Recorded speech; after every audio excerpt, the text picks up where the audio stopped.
And the angels sing, the angels sing the sweetest song I ever heard. Todos os dias, inclusive finais de semana, a criança deve ter um horário fixo para dormir. É normal que toda criança acorde umas 5, 6 vezes durante a noite. Isso é normal. A criança só vai ter um ciclo de sono próximo ao do adulto pouquinho antes da adolescência.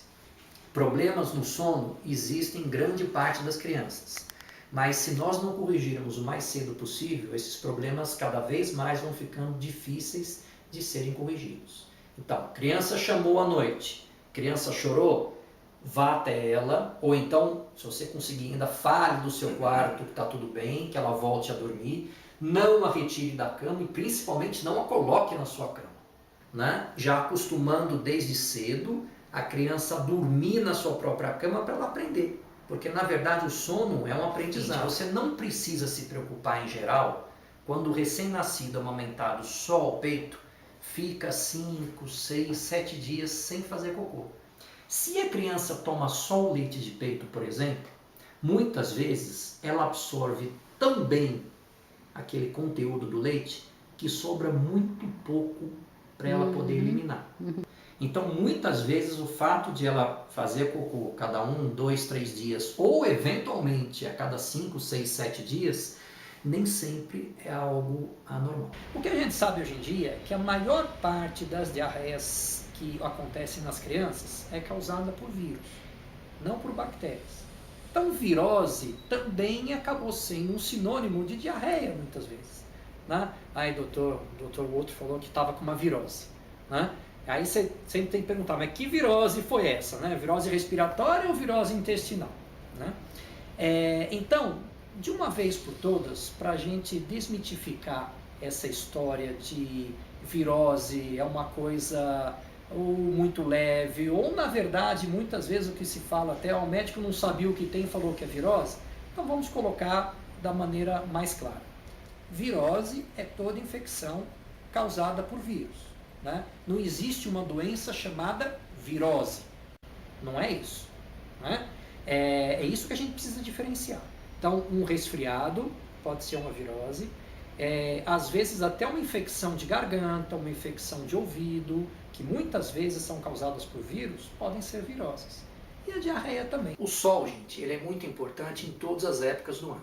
Então, no verão em especial, a gente tem que tomar um cuidado a mais para que esse sol em excesso não cause mal à pele do bebê, à pele da criança. O sol é importante para que a criança forme vitamina D, né? A criança até 1 ano de idade, ela precisa tomar aquele solzinho da manhã. Como é que a gente faz isso? Até umas 10 horas da manhã, você pode deixar a criança uns 15, 20 minutos ali, só de fraldinha, de camisetinha, quer dizer, com as pernas e os braços descobertos. Então, se você deixar a criança 15 minutos por dia, até as 10 da manhã, pelo menos 3 vezes por semana, isso é suficiente para que a gente consiga, para que ela consiga fazer uma quantidade adequada de vitamina D. O próprio trabalho dos pais, o próprio fato de eles poderem dar menos atenção do que eles gostariam de dar para os filhos, deixa as crianças mais vulneráveis e mais soltas dentro de casa. Por exemplo, na cozinha. Então, acho que a maioria das pessoas hoje já sabe que criança na cozinha sozinha não deve ficar. Então, panela no fogão, sempre com o cabo da panela voltado para o lado de dentro.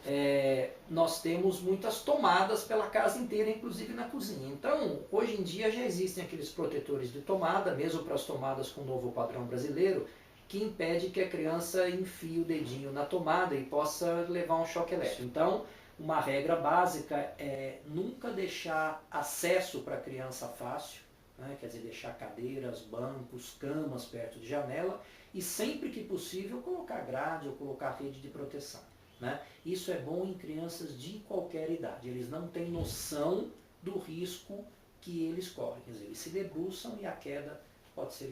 Muitas vezes os pais colocam a criança no andador e falo, tá segura, eu posso ir sossegado, fazer o que eu quiser, estudar, mexer no computador e deixar a criança. O problema é o seguinte, a gente registra hoje em dia muitos acidentes por andador. O que acontece? O andador é rápido, ainda mais os andadores modernos, né? Que tem uma velocidade tremenda, são leves e fácil de manipulação. A criança dá 2 passinhos, o andador já está no final do corredor. E o que acontece? A gente encontra muito crianças que caem de degrau, que caem de escada, que batem a cabeça em quinas de mesas. Então, a Sociedade Brasileira de Pediatria lançou recentemente um manifesto pedindo o banimento do uso de andadores, medicamento vencido, medicamento já fora de uso, medicamento que sobrou na caixinha, que sobrou no vidro, ou medicamentos que você faça uso, né, e que a criança não tem que fazer uso, por favor.